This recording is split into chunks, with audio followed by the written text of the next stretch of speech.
Gundam Evolution is the newest entry to the franchise's healthy roster of video game series, and is just recently launched off consoles after its debut on Steam in September, whereas most other Gundam games typically fall into the genre of third-person brawler or action game. This one charts new territory for the series as a free-to-play FPS.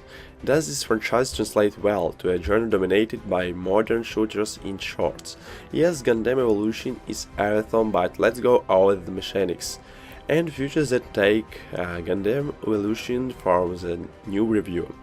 I myself am not an avid watcher of Gundam. I do however love all things giant fighting robots, so I am familiar with the characters and, more importantly, the mecha designs. Despite my minimal knowledge of the series, I found Gundam Evolution to be incredibly welcoming, and I think it's been smartly designed to not really rely on prior knowledge to get players engaged. In fact, the game doesn't really waste any time at all. I was never more than just over a minute away from jumping into a match from the PS5 home screen.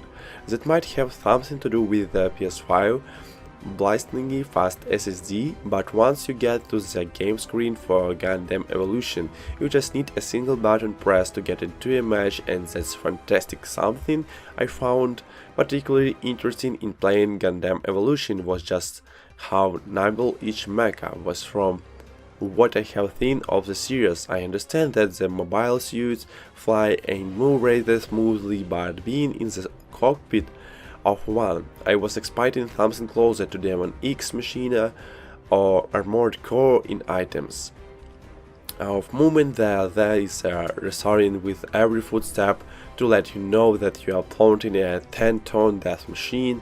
Instead, each of the game's 20 free characters, the ones that try to move and attack with a sweetness that makes most of them feel like human characters. This is where the similars the Overwatch began. Bandai Namco took the iconic mecha from the series and made an impressive, fully functioning hero shooter out of the differences in design and attack style.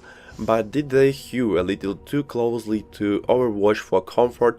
The layout of the UI is strangely similar with the special abilities, an ammo counter on the bottom right, the health bar on the bottom left, and the console special matter right between them.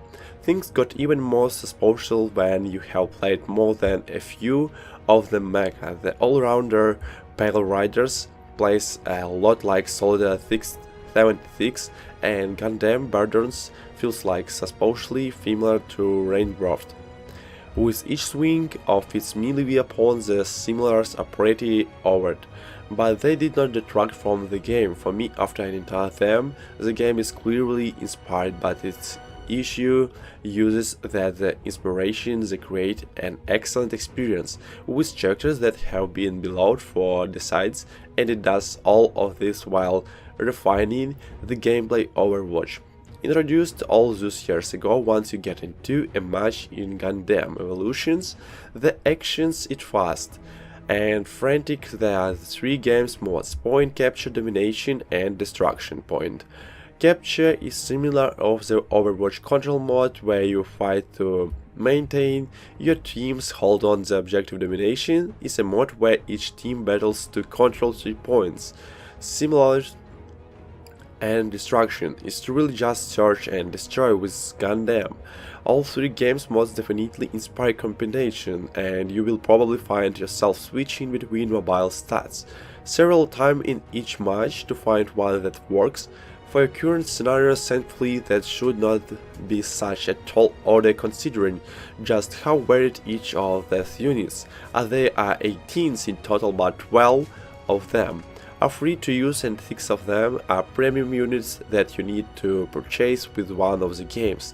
Currency is more on that. The latter I have already mentioned Pale Rider and Gundam Barbots, but there are also standouts like the dual wielding transforming methods and the burn reflecting Overhead throwing ton a Gundam down of the mobile suits. Feel bad to use. Naturally the only grip I have is with Gun Tank, which is the only mobile suit on the roster that is not bipedal. It uses tank threads to get around, and for some reasons this unit is very noticeable.